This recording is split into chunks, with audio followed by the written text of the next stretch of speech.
Editorial. El arte rupestre es enigmático. Existe en todo el mundo y las primeras obras datan del Paleolítico. Los sitios suelen encontrarse en recovecos de roca y generalmente no es visible. Sea cual sea la explicación que se busque para su significado y su trascendencia humana, nunca deja de ser un hallazgo conmovedor. Este número expone dos perspectivas. Ana María Rocchietti. Geoglifos del Colanguil, San Juan, Argentina, por María Gabriela Riveros, Instituto de Investigaciones Arqueológicas y Museo Profesor Mariano Gambier. Resumen, este trabajo se enmarca en el programa de Instituto de Investigaciones Arqueológicas y Museo Profesor Mariano Gambier, Conocimiento y difusión de la prehistoria de San Juan.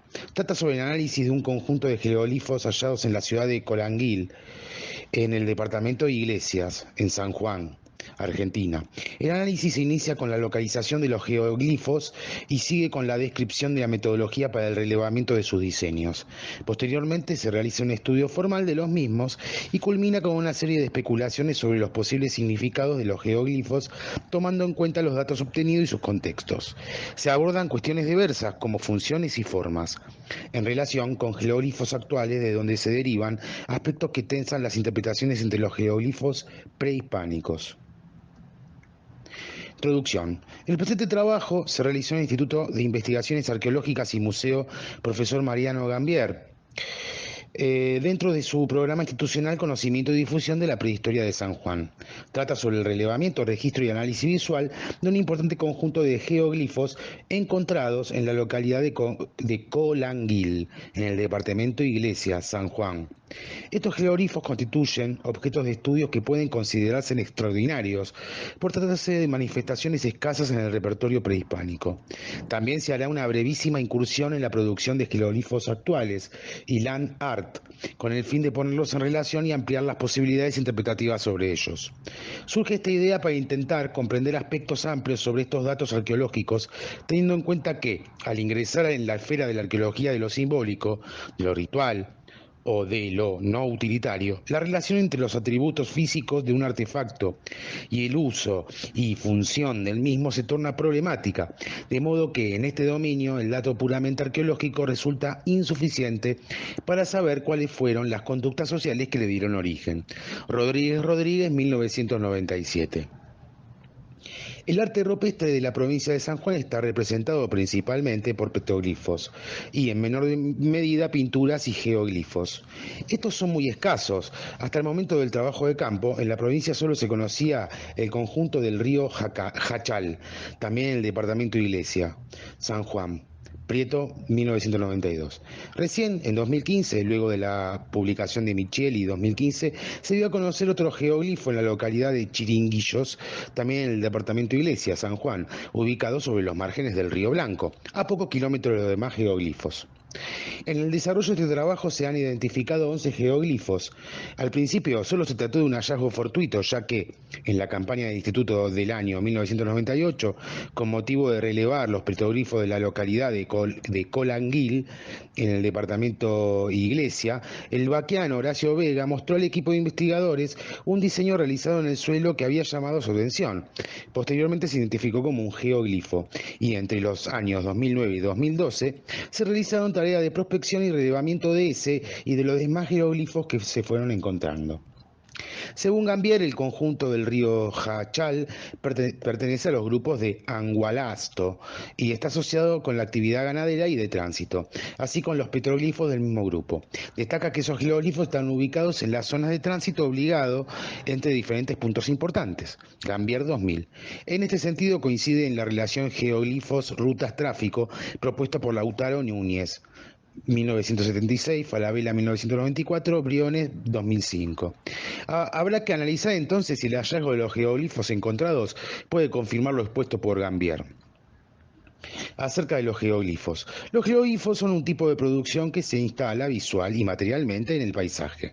No deberían formar parte de lo que se denomina arte rupestre, aunque por lo general es muy común que se los vincule con esas producciones.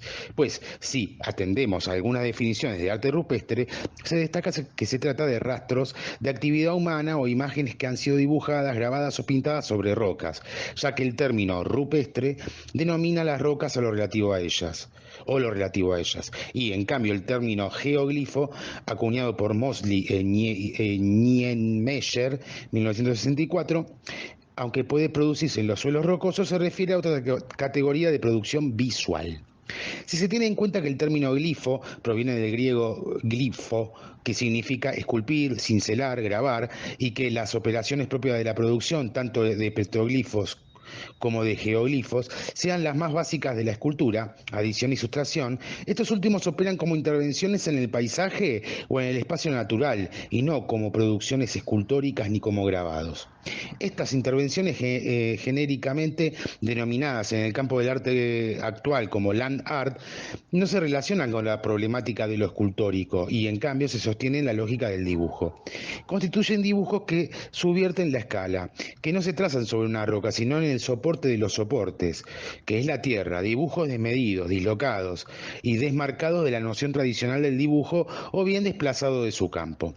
Estos grandes diseños interfieren en el terreno, operan en la homogeneidad del paisaje con su gesto, son el resultado de acciones a gran escala y, en el caso de los geoglifos de Colanguil, son poco visibles, son ininteligibles muchas veces y por ello abren interrogaciones acerca de sus posibles sentidos. En el campo de la arqueología se consideran geoglifos a los diseños o dibujos de diferentes tamaños que se han hecho sobre el suelo, tanto en las laderas de los cerros como en los llanos o pampas desérticas, elaborados por diversas técnicas a la manera de líneas de Nazca. La denominación de geoglifo se da generalmente a obras prehispánicas y también a obras actuales realizadas de similar manera, aunque se trata de producciones de otro tipo, generalmente orientadas a la gráfica o a la comunicación. Este es un recurso actualmente utilizado en algunos lugares como en el norte de Chile y Perú. Allí funcionan como cartelería o propaganda y están sobre la falda de las montañas, elaborados tanto con técnicas propias del pasado como con la incorporación de otros elementos. En los ejemplos de los geoglifos andinos actuales se puede ver que están al servicio de la señalética y la autorreferencia y aludiendo a supuestos seres extraterrestres. Están realizados en laderas despejadas de vegetación alrededor de ciudades donde funcionan como grandes pantallas visibles desde todos sus puntos. Sus mensajes son grandilocuentes, que no buscan fines prácticos, el escudo, el nombre del país, el platillo volador. Sin embargo, irrumpen en el paisaje natural y se instalan en lo alto y producen un nuevo paisaje que se redimensiona tanto en aspectos físicos como simbólicos. La entrada del pueblo de Angualasto está indicada, también como cartelería, por un pequeño geoglifo realizado en las últimas décadas, donde aparece el nombre del pueblo y un diseño que representa una vasija indígena. En lo formal no tiene nada que ver con los que se analizarán en este trabajo, pero se hace alusión a él por tratarse de un geoglifo que se ubica dentro de una misma zona, realizado por los actuales habitantes del lugar. En torno a los geoglifos en general, se ha creado una serie de mitos fantásticos, alimentados por pseudocientíficos encantados por los enigmas que estas obras supuestamente plantean. La pregunta sin respuesta acerca de las razones por las que fueron hechos, la dificultad para ser fechados y, en este sentido, su inconmensuralidad más allá de sus dimensiones físicas, son algunos de los motivos por los que popularmente se los considera como mensajes o producciones o para seres que no son de este mundo. Estas cuestiones, irrisorias en muchos sentidos, no dejan de ser interesantes de este trabajo por la función que se les atribuye. La escala descomunal de las producciones, las relaciones que se establecen entre estas obras y sus contextos, interesan también por las técnicas y la forma de proyección de los diseños y por la variedad de significado que les da. Entre algunos geoglifos actuales son muy conocidas unas producciones del Reino Unido, en los campos donde se cultiva trigo o cebada, que vulgarmente se denominan círculos. Son de autores anónimos elaborados con formas geométricas complejas que están muy bien ejecutadas, con notable precisión y factura esteticista. Con la ocultación de la autoría se intenta crear un halo de misterio a estas obras, como si por arte de magia, nunca nadie ha visto hacerlas, de un momento a otro en el trigal aparecían los diseños. La prensa sensacionalista siempre intenta hacer pasar a estas apariciones como si hubieran sido producidas por la Tierra de forma espontánea o como acciones de seres superiores, divinidades celestiales o extraterrestres, que logran estos prodigios de manera instantánea y misteriosa en los campos. Sin embargo, básicamente son obras efímeras que se proponen como enigmas, como mensajes escritos en códigos que los humanos no podríamos descifrar, aunque en los hechos se estructuran en la construcción humana por antonomasia, que es la geometría. Si bien estas obras se ofrecen como un juego por la variedad de diseños que se han desarrollado desde la década de 1970 hasta ahora, el nivel de complejidad de los mismos, la escala, la carga esotérica y misteriosa de sus sentidos, lo efímero de sus apariciones, son en verdad una producción de diseños grandiosos, de perfecta geometría, dirigidos a crear incógnitas en las miradas. En ese sentido se enmarcan en el campo del arte actual, porque operan como típicas acciones artísticas en el espacio natural y público, pues son objetivos herméticos que implican la coproducción de la obra por parte del receptor, que podrá modificar el sentido que se proponía el autor.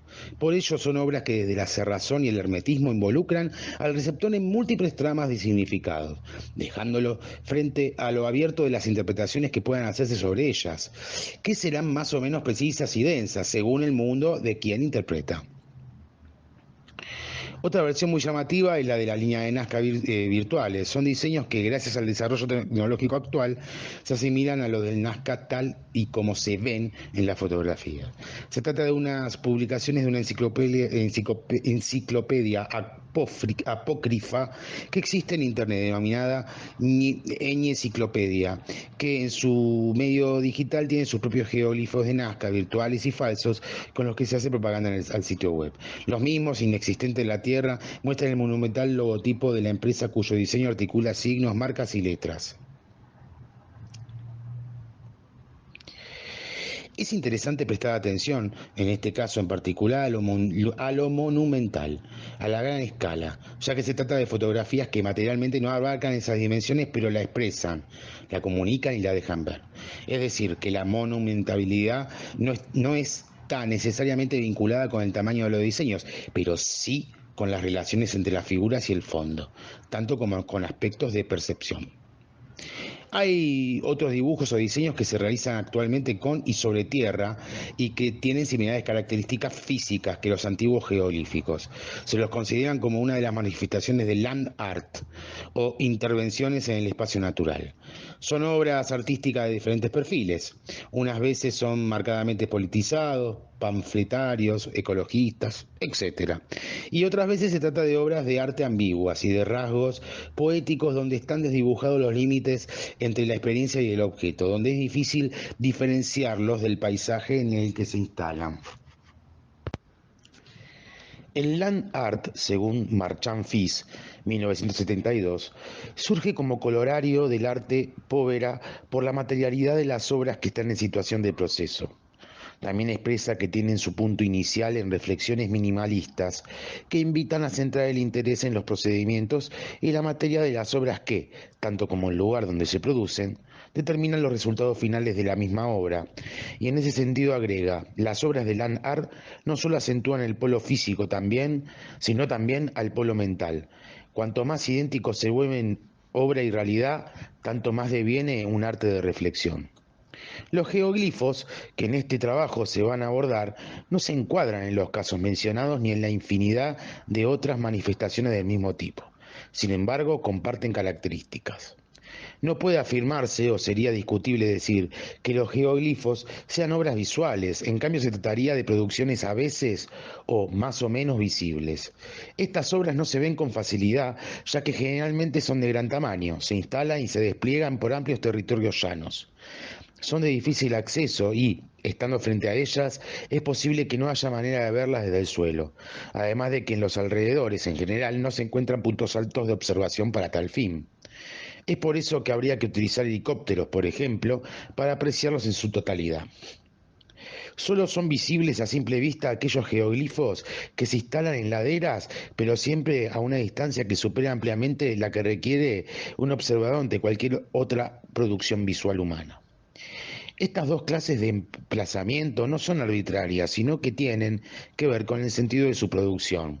Se ven de lejos cuando están en laderas de las montañas, como por ejemplo los geoglifos del norte de Chile, que están hechos para ser vistos, ya que funcionan como indicadores de lugar, marcan direcciones a seguir y articulan las rutas de caravana. Los otros, los que están en llanos y que no pueden ser vistos, excepto desde aviones o helicópteros, han sido hechos, aunque sea una obviedad, porque había que hacerlos, por alguna razón importante. De otra manera no se comprende el motivo de semejante trabajo, generalmente apartado de los lugares habitados, sin utilidad aparente o por lo menos que pueda interpretarse con claridad. Fueron hechos porque había que hacerlos para algo, pero seguramente no fueron hechos para ser vistos, aun en los casos de geoglifos con diseños figurativos.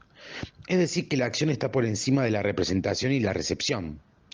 Las razones de la producción de geoglifos en general y de los geoglifos objeto de este trabajo son bastante oscuras y, sin otros elementos con que relacionar los datos que se obtuvieron en los relevamientos, el sentido que tuvieran se retrae y se mantienen suspensos. Los geoglifos de Colanguil, ubicación y distribución.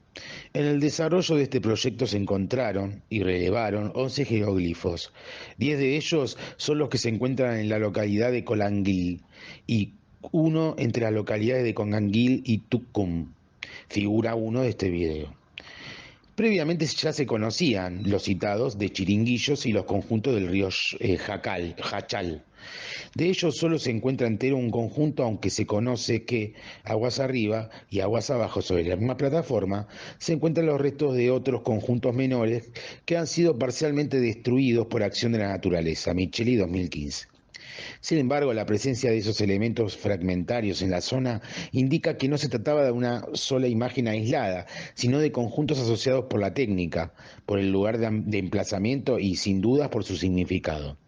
Si bien en el fondo del Valle de Iglesias se pueden encontrar muchos lugares llanos con grandes superficies planas, no es allí donde se instalan los geoglifos objeto de este trabajo. Se encuentran en Colanguil, en las zonas pedemontanas del valle, en sitios elegidos y apropiados para su emplazamiento, en las cimas horizontales y planas de las lomas, es decir, que no se encuentran en laderas. Están de cara al cielo y, por eso, son difíciles de ver aún estando muy cerca de ellos. Generalmente la superficie de la parte superior de esas lomas, donde se ubican, es muy oscura porque todas están cubiertas de pequeñas rocas que presentan un denso barniz del desierto. En su mayoría los geoglifos encontrados en esta zona están realizados por sustracción. Se configuran a partir de formas de manera de zanja, cuyos bordes son de poca altura, o de despedrados de escasa profundidad.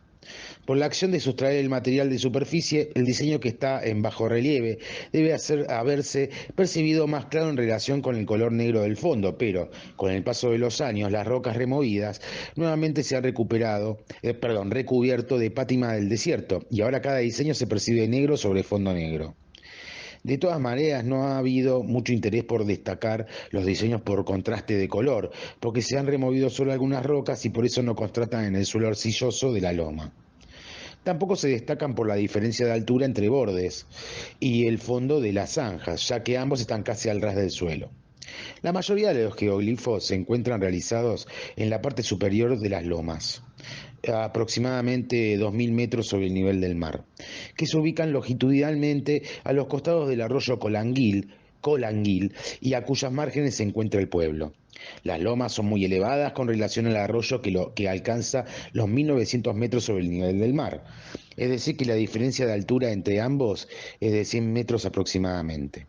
En esas lomas se hallan también, un poco más al norte, unos montículos de piedra que posiblemente por la cercanía se relacionen con los geoglifos. No se trata de tumbas, sino de amontonamientos, no muy grandes, de rocas. Se encuentran todos en las lomas que se ubican hacia el sur del arroyo, como la mayoría de los geoglifos. La numeración de los geoglifos no es consecutiva, ya que se estableció según se fueron encontrando. Los geoglifos número 1, 2, 4, 5 y 6 se encuentran muy cercanos entre sí, y los números 1, 4, 5 y 6 en una sola dirección o como si estuvieran dispuestos sobre una misma línea asociados con los montículos. Los geoglifos 7 y 8 están a pocos metros uno del otro. Los geoglifos número 3 y 10 están aislados y entre ellos hay una estructura que es un pequeño alineamiento de rocas. Por último, el geoglifo número 11 se encuentra marcando el paso hacia el número 9, que también está alejado de los demás geoglifos. Este último se encuentra asociado con un grupo de petroglifos, figura 2. Los geoglifos números 7, 8 y 10 están ubicados al margen de cauces estacionales que provienen de los arroyos Pancha y Concota, donde hay presencia de numerosos petroglifos, cuyas aguas se infiltran en el Piedemonte Alto, en la cercanía de los geoglifos. La distribución en general muestra conjuntos que se hallan articulados y se destaca la ubicación en vínculo con el agua, alrededor de las vertientes, a orilla de los arroyos y al costado de la cisterna y el estanque, es decir, que se ubican tanto en las cercanías de las aguas cuyas fuentes son naturales o de construcción humana. La relación con el agua ha determinado la distribución de los geoglifos que se disponen articulando los espacios vitales. Además, la traza del cauce del arroyo Colanguil, que es determinante en estos espacios y que se continúa desde la cordillera, es el paso obligado a las zonas altas con pasturas y es el camino al sitio de la Junta. En este sitio está instalada una serie de petroglifos muy importantes por su calidad técnica, por su iconografía y su ubicación que marca simultáneamente una zona de paso y de pastoreo, Riveros 2010. La distribución de los geoglifos en relación con la ganadería es doble. Por un lado, el agua con la que se relacionan estos geoglifos es permanente y abundante. Determinan vegas y riega pasturas. Por otro lado, se encuentran ubicados en una quebrada que se prolonga hasta el sitio de la Junta, que es un punto de inflexión en plena cordillera, marcado también por elementos de los grupos Angualasto, Micheli 2015. La Junta es la apertura hacia dos quebradas donde se unen dos arroyos conformando el arroyo Colanguil, que es el elemento que ha definido el eje sobre el que se ha realizado la mayoría de los geoglifos.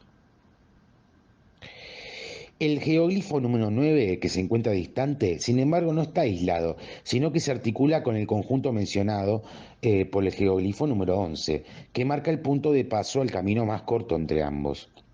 Esta distribución en general indica que los geoglifos no están situados arbitrariamente, sino que siguen una lógica, un orden que responde a una voluntad que ha elegido ciertos espacios y no otros para su instalación. En esos espacios han ido elaborándose de forma yuxtapuesta, lo que permite distinguir cada diseño como una forma concreta, aislada y entera. Eso no implica que no hayan sido retrabajados o ampliados en momentos diferentes, pero hoy se perciben como formas autónomas. Esta apreciación, que se hace sobre la elección del lugar de instalación de los geoglifos, coincide con los ya mencionados geoglifos del río Jachal, que son diferentes conjuntos yuxtapuestos que se distribuyen todos en un mismo sector de amplias dimensiones en la margen sur del río Jachal. De la misma manera, el geoglifo que se encuentra frente a Chinguillos se ubica junto al río Blanco, Micheli 2015. Trabajo de campo. El trabajo de campo presentó una serie de problemas a la hora del relevamiento de los geoglifos por distintas razones. Por un lado, las dimensiones que alcanzan, por otro lado, la inexistencia de un lugar de mayor altura donde subir para abarcar, desde arriba y de una mirada, todo el diseño. A esto se le suma el que no se cuenta con fotografías aéreas o imágenes satelitales donde se vean los geoglifos, puesto que las que existen no tienen la distancia apropiada para poderlos apreciar. Los geoglifos de Colanguil no se ven desde ningún sitio de mayor altitud, ya que, como se ha expresado anteriormente, la superficie plana de las lomas donde se instalan son los lugares más altos en la quebrada en que se encuentran. Fue por eso que se pensaron diferentes maneras de obtener el plano de los diseños y se optó por la más básica que se convirtió, finalmente, en un procedimiento sencillo, económico y bastante eficaz. Se tuvieron en cuenta una serie de pasos básicos señalados por Biones. 1. Descubrir métodos y técnicas que permitan acercarse a las formas originales. 2. Reconocer los geoglifos para las generaciones presentes y del futuro, procurando no alterar el sentido y el estilo original de sus primeros realizadores. 3. Analizar algunos de los numerosos agentes que, a través del tiempo, han actuado para preservar y alterar dichas formas originales.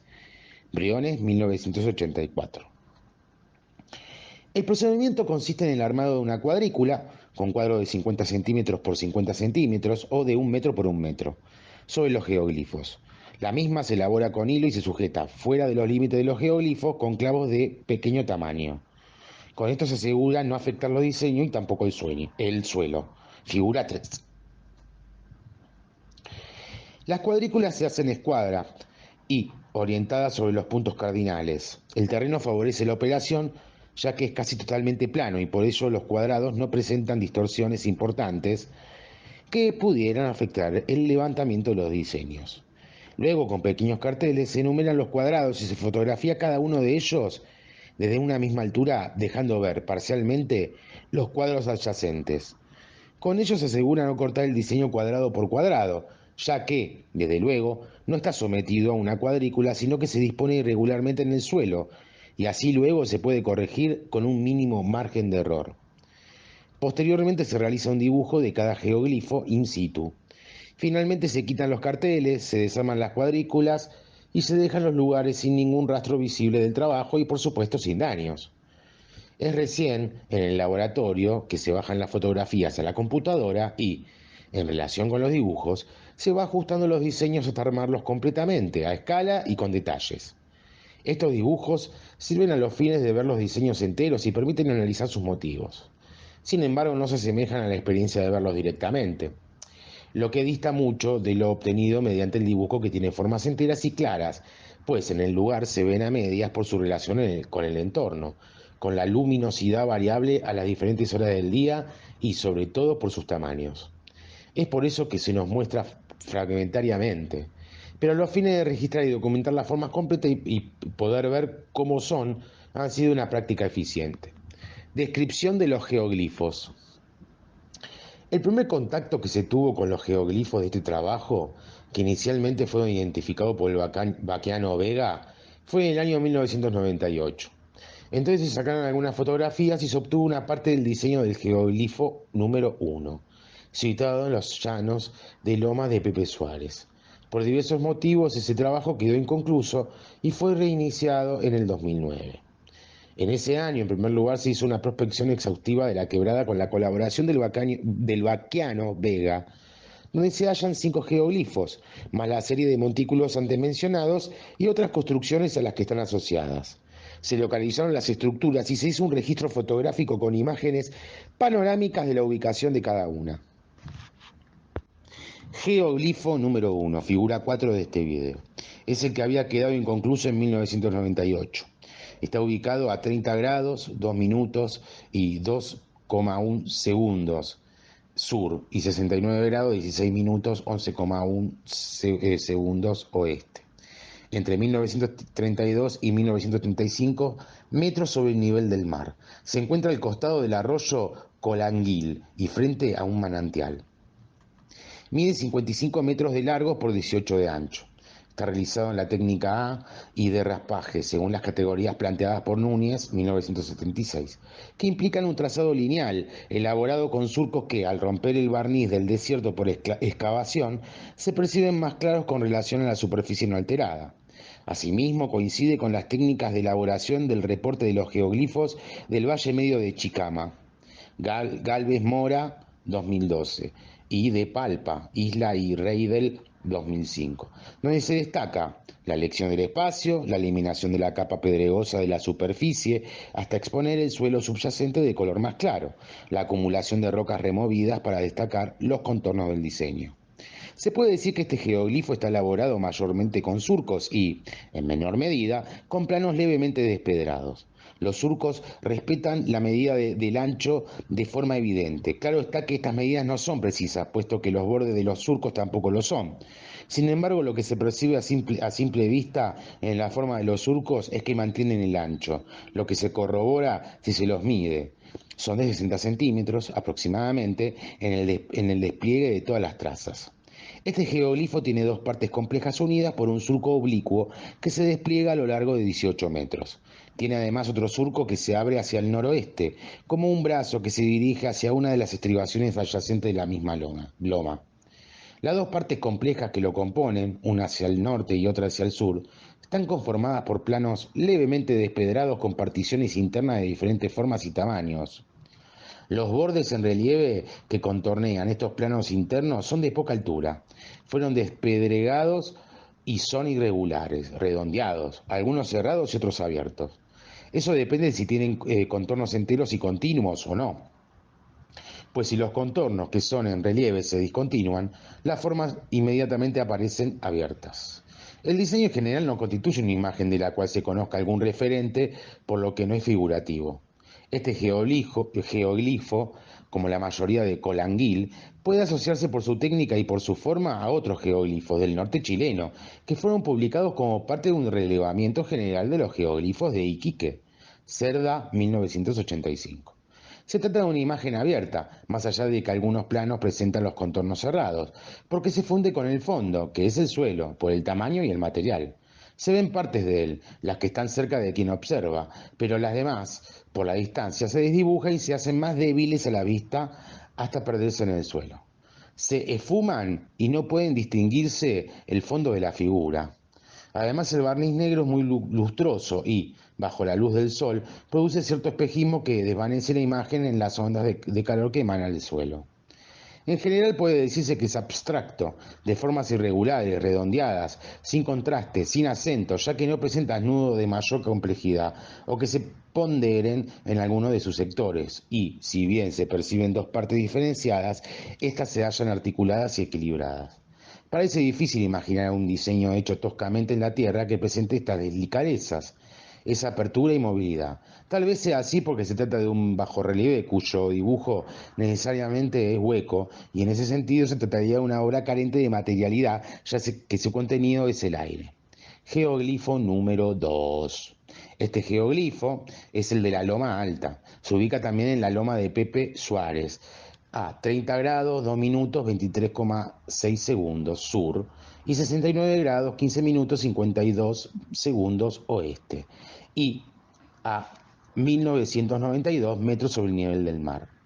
Mide 34 metros de largo por 18 de ancho aproximadamente y se encuentra al costado del arroyo Colanguil, la figura 5 de este video. Se halla cruzado por la traza de una huella no transitable de una prospección petrolera de hace algunos años, realizados con una máquina topadora. Este camino ha afectado al geoglifo cortándole un segmento. El geoglifo consta de dos partes, una línea recta ubicada hacia el sur y hacia el norte una forma irregular. Está realizado con técnicas combinadas de sustracción y adición según el sector. En rasgos generales puede decirse que está hecho por medio de surcos de poca profundidad, de aproximadamente 80 centímetros de ancho, que mantienen todas las trazas. Los surcos, que dibujan una especie de forma trapezoidal, cuyos lados se prolongan como brazos en el espacio hasta desaparecer, tienen cada tanto elementos circulares que, como apéndices, aparecen a lo largo del diseño. Algunas de esas formas redondas son vacías o en bajo relieve, solo como contorno cerrado, pero otras están realizadas por adición de piedras, como formas llenas y en alto relieve. Son volúmenes un tanto semiesféricos o cónicos que se presentan como amontonamiento de rocas en forma de montículos pequeños y de poca altura. Los mismos están dispuestos a distancias que no guardan ninguna regularidad, sino que parecen estar ubicados arbitrariamente. Este geoglifo tiene también en uno de sus brazos una alineación de rocas de forma curva que une dos de los pequeños montículos. El hecho de haber sido construido por sustracción y adición lo diferencia del geoglifo número 1, que solo muestra la modalidad sustractiva. En este caso se trataría de una técnica mixta. Si bien la forma es irregular y el ancho de los surcos es fluctuante en sus medidas, se advierte que ese movimiento de la forma fue hecho a propósito, pues la línea que se ubica a 1 metro hacia el sur es absolutamente recta y tiene una orientación precisa, este-oeste.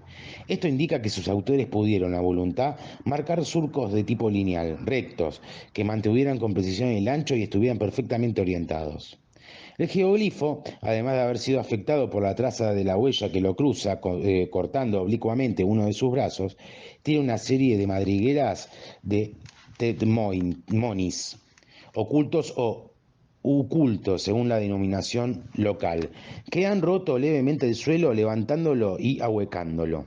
En general se puede decir que se trata de una forma cercana a la trapezoidal, que por la prolongación de las trazas que la conforman se abre en todas las direcciones en movimiento giratorio.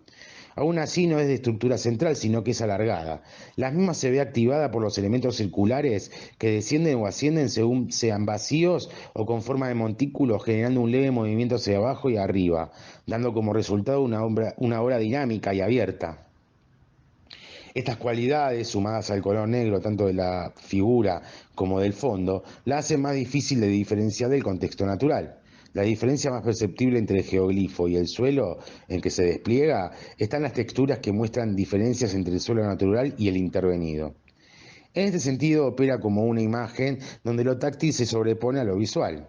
Se trataría, al igual que el geoglifo número 1, de una imagen no figurativa, inorgánica en su materialidad, pero orgánica en sus formas, incluso naturalista, donde el artificio es casi imperceptible o mínimamente diferenciable del entorno. Es casi igual al suelo natural como si se tratara de un leve gesto de desplazamiento. Esto se pone más en evidencia al ver la traza de la vieja huella petrolera que, teniendo menos elementos, pues es un plano angosto y recto, se percibe totalmente artificial en comparación con el geoglifo, que también lo es. Al costado se obtuvieron fragmentos de cerámica que pertenecen a los grupos Angualasto, que también está relacionado por su cercanía con otro sitio importante que está en el Bajo, cerca de la casa de la finca de Pepe Suárez, donde se hallan montículos, restos de cerámica tipo angualasto y material lítico, entre ellos algunos molinos planos. En ese sitio se encuentra además un tramo del canal de la época, angualasto, sendas y un sector despedrado y nivelado. Esta finca tiene dos nacederos que se vinculan con los sitios geoglifo número 3. El geoglifo número 3 se halla en 30 grados, 1 minuto, 44,98 segundos sur y 69 grados, 17 minutos, 20,83 segundos oeste, frente a un manantial y al arroyo Colanguil. Es de menor tamaño que los antes mencionados, ya que mide 9 metros por 6 aproximadamente. Es de fácil visualización porque, por su tamaño, es abarcable para la mirada en el propio lugar, figura 6 de este video. Está afectado por unos arbustos que han crecido en su interior y que han movido algunas rocas. Fue elaborado por sustracción, por adición y por alineamiento de rocas. Presenta una forma de 3 metros por 3, medianamente cuadrada de bordes redondeados, de la que salen surcos hacia el oeste y hacia el sur. El que está orientado al oeste remata en un círculo con volutas y el que se orienta al sur se abre como si estuviera inacabado. Hacia el este se prolonga por medio de dos alineamientos de rocas en formas curvas, de las cuales una termina en forma de espiralada y la otra con un círculo. Presenta también pequeños amontonamientos de rocas como el geoglifo número 2. Por ello puede decirse que está elaborado con técnicas mixtas, por raspaje, por acumulación de rocas y por ordenamiento de alineación. De todos los geoglifos relevados, este es el más estructurado, el más claro en sus formas y también el que se percibe como forma cerrada, más artificial y más precisa. El diseño se vincula con grupos angualasto, por su parecido con algunos motivos presentes en petroglifos atribuidos a ellos. Aunque es abstracto, puede identificarse una cierta forma antropomorfa, que tendría cabeza con tocarlo, cuello, torso y un brazo. Geoglifo número 4.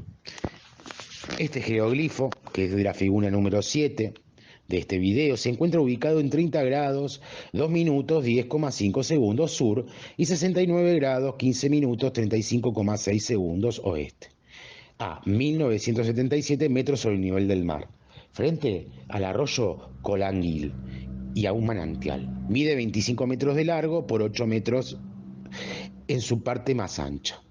Hacia el oeste consta de un agrupamiento de formas circulares, unas cerradas y otras abiertas, cuyo diámetro oscilan entre 1 y 1,50 metros. Estas formas están elaboradas por raspaje, excepto una de ellas que es un amontonamiento de rocas de pequeño tamaño.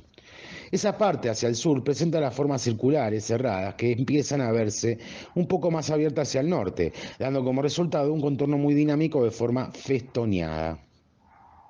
Los círculos están adheridos unos a otros conformando una trama que se percibe ágil, ya que las formas circulares se disponen irregularmente, con un crecimiento de tipo celular sobre el plano del fondo, que ascienden y descienden marcando dos niveles. El más profundo está ocupado por dos círculos y el más elevado producido por las circunferencias. Ambos hacen un juego que, según les dé el sol, moviliza aún más el diseño acentuando los contornos por la incidencia de luces y la proyección de sombras. A medida que se extiende hacia el este, las formas circulares se desvanecen y hacen un pasaje convirtiéndose en dos surcos ondulados que se separan y luego nuevamente se juntan cerrando una forma alargada como un óvulo irregular. Luego se vuelven a separar los dos surcos hasta fundirse con el suelo abriendo la forma. Sin embargo, se observa que los surcos terminan con dos remates. Por un lado, cada surco tiene en su última parte un amontonamiento de rocas hacia los costados, y por otro lado, cada uno de ellos desemboca en unas formas circulares despedradas propias del terreno. Todas las lomas tienen en su superficie estas formas circulares producidas naturalmente. En los escasos días de lluvia, el agua que no escurre por las lomas se amontona en estos círculos tomando los espejos que se reflejan en el cielo.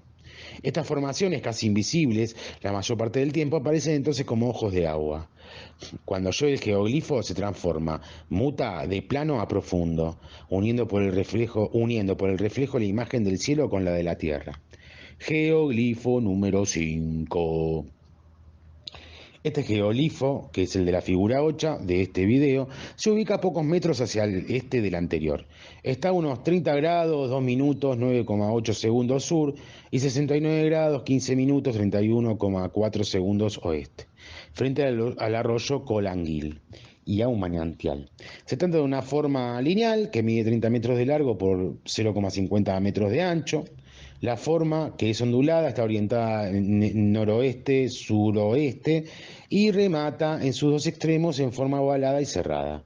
Se asemejaría a la representación de una serpiente elaborada con la técnica del raspaje, al igual que los surcos de los demás geoglifos. Geoglifo número 6.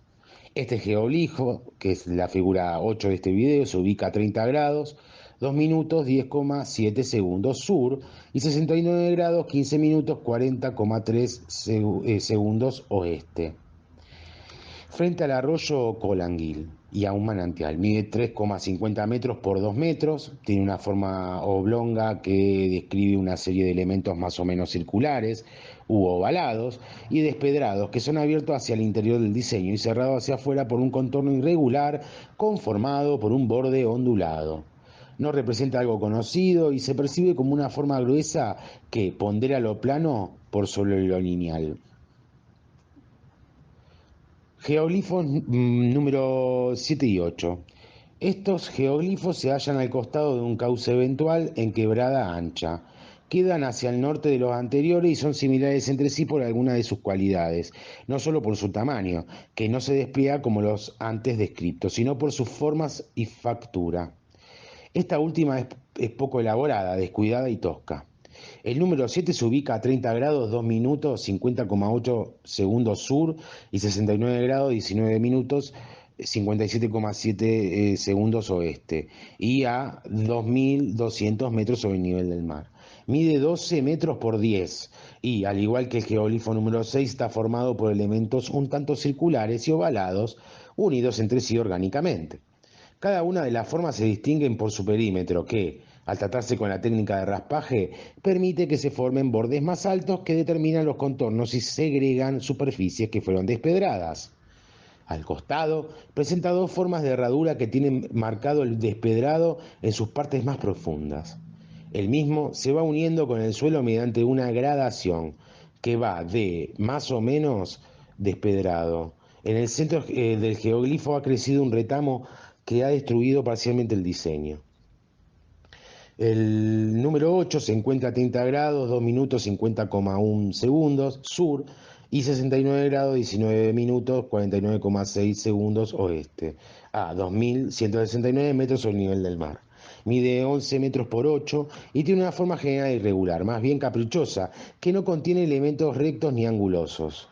Figura número 9. Podría describirse como algo desestructurado compuesto con formas que se ondulan, que aluden al movimiento y no responden a ningún esquema, aunque contiene un elemento perfectamente circular.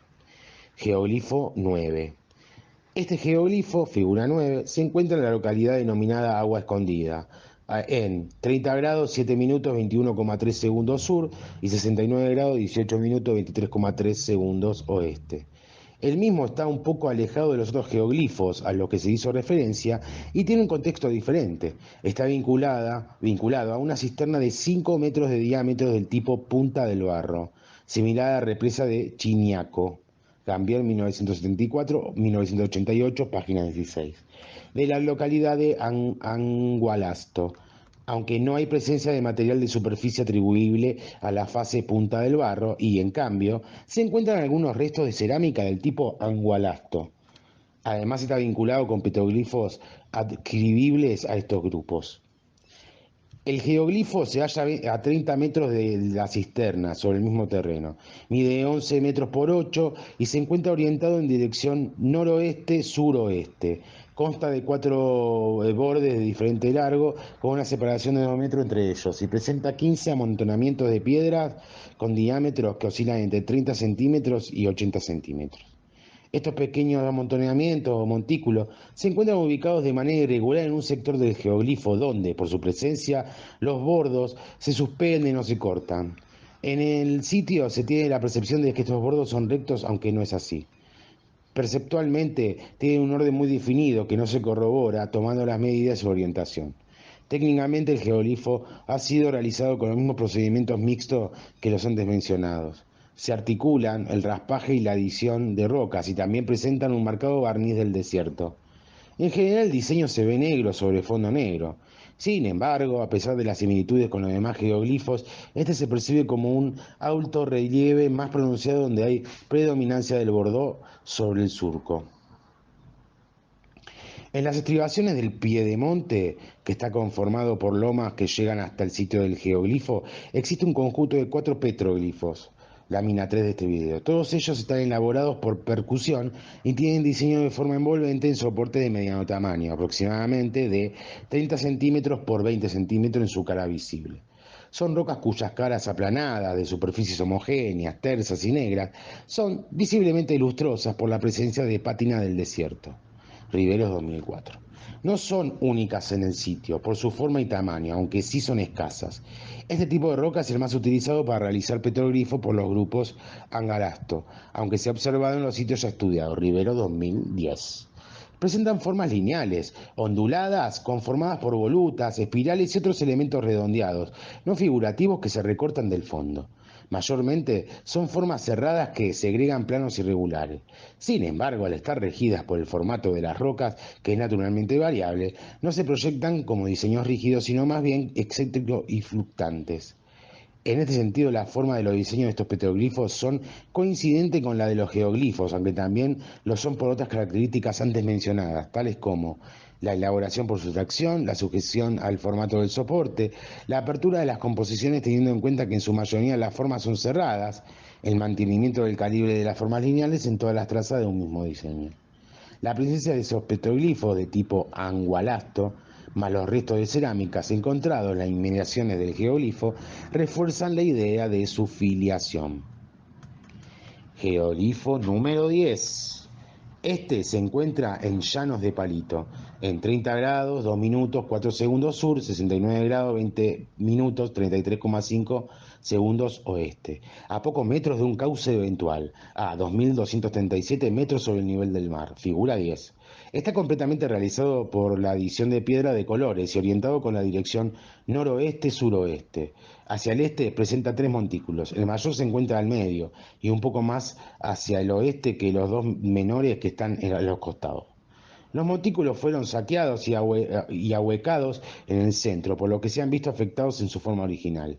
Actualmente el perímetro de la base de cada uno es mayor de lo que era, porque las rocas que los conforman fueron desperdigadas alrededor.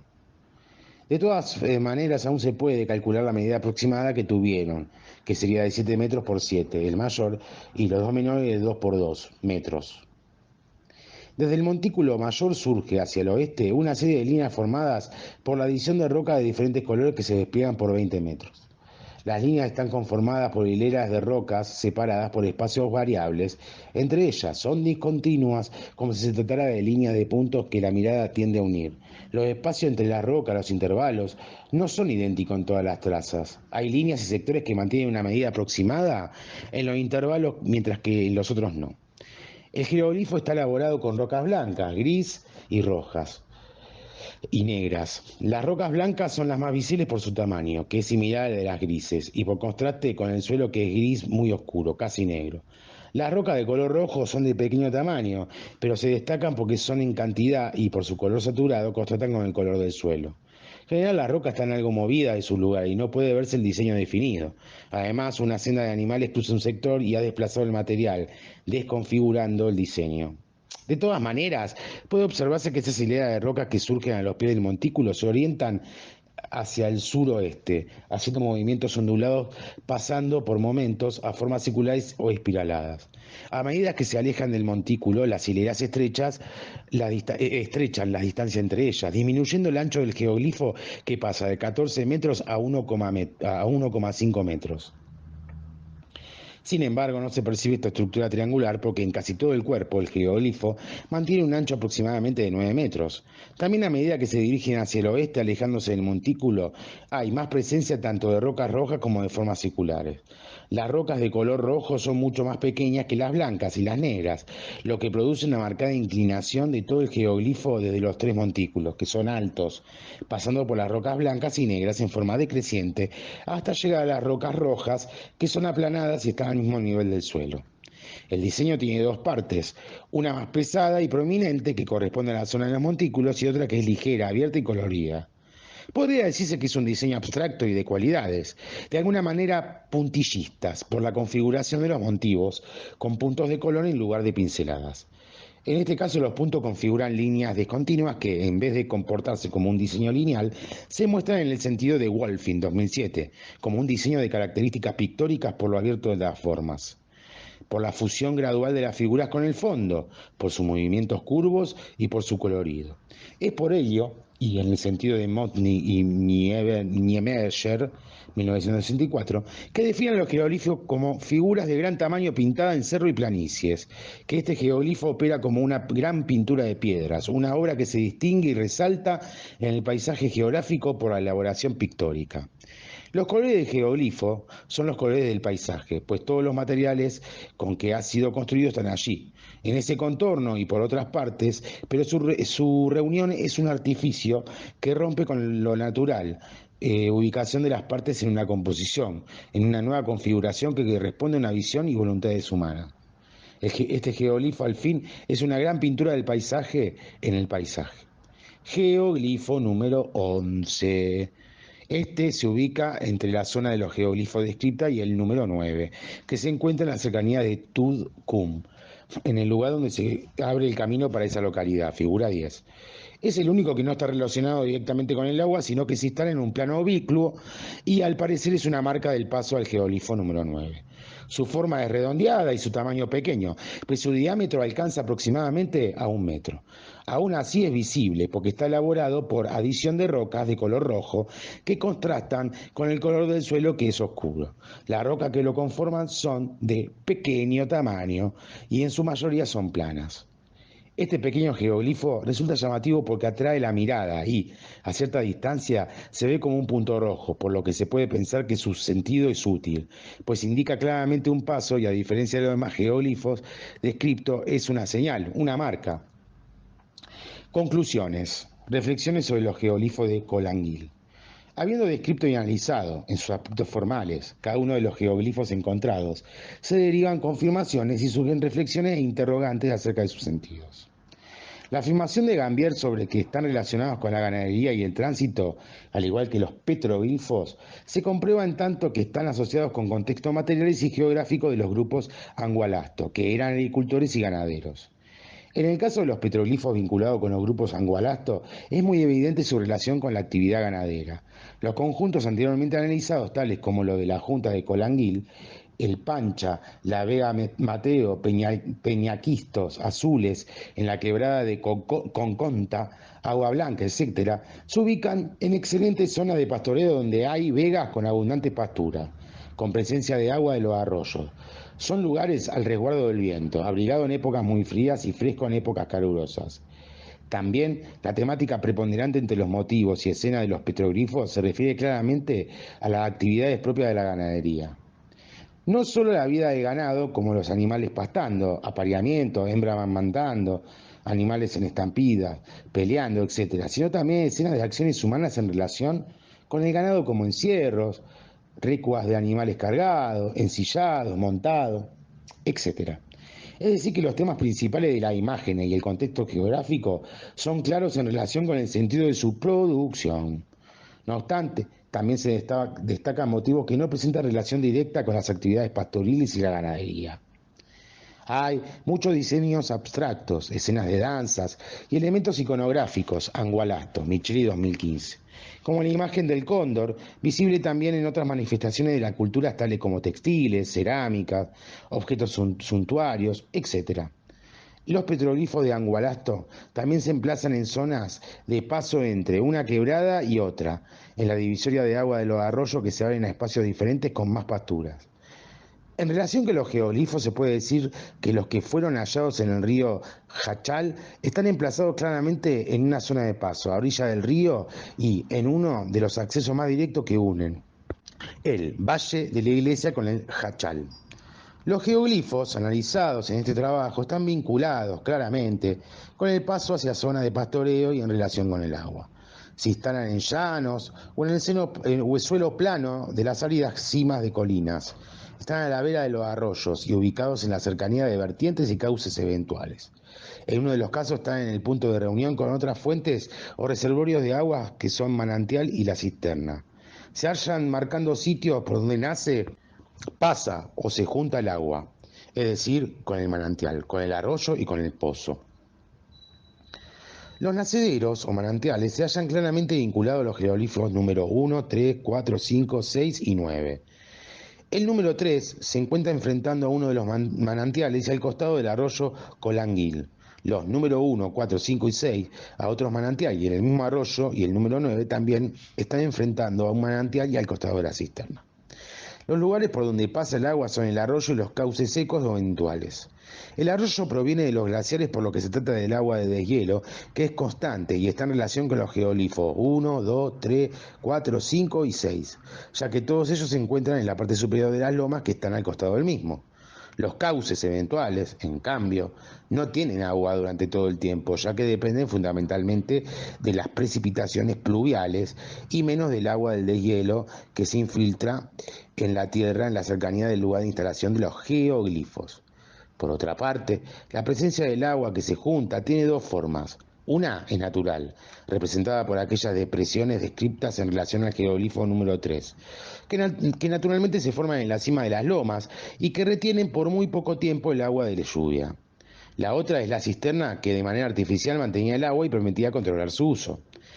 Entonces, los geoglifos, como los petroglifos, están vinculados claramente con el agua que permite el pastoreo y, por ende, con la ganadería. También están asociados a lugares de paso, como marcas en el camino, ya sea al costado o en dirección hacia el agua, es decir, nuevamente vinculado con la zona de pastoreo. Estas apreciaciones están hechas a partir de la ubicación y el contexto geográfico, en una macro lectura, pero a diferencia de los petroglifos, las imágenes de los geoglifos, lo que representan, no pueden relacionarse con alguna actividad pastoril. Según Micheli, 2015, la actividad comercial del Angalasto lo vincula con otros pueblos que realizaron geoglifos que coinciden en sus técnicas y diseños. Esto indicaría que estas relaciones podrían haber influido en la adquisición de esta práctica.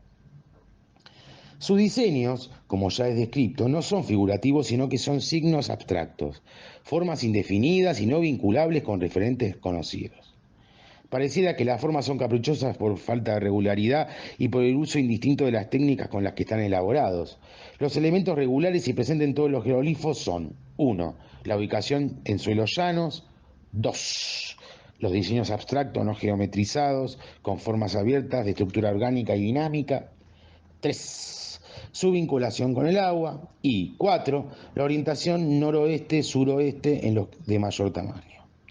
La mayoría, excepto los números 10 y 11, está elaborada por sustracción, por raspaje y en relación con otras técnicas aditivas como el amontonamiento y la alineación de rocas.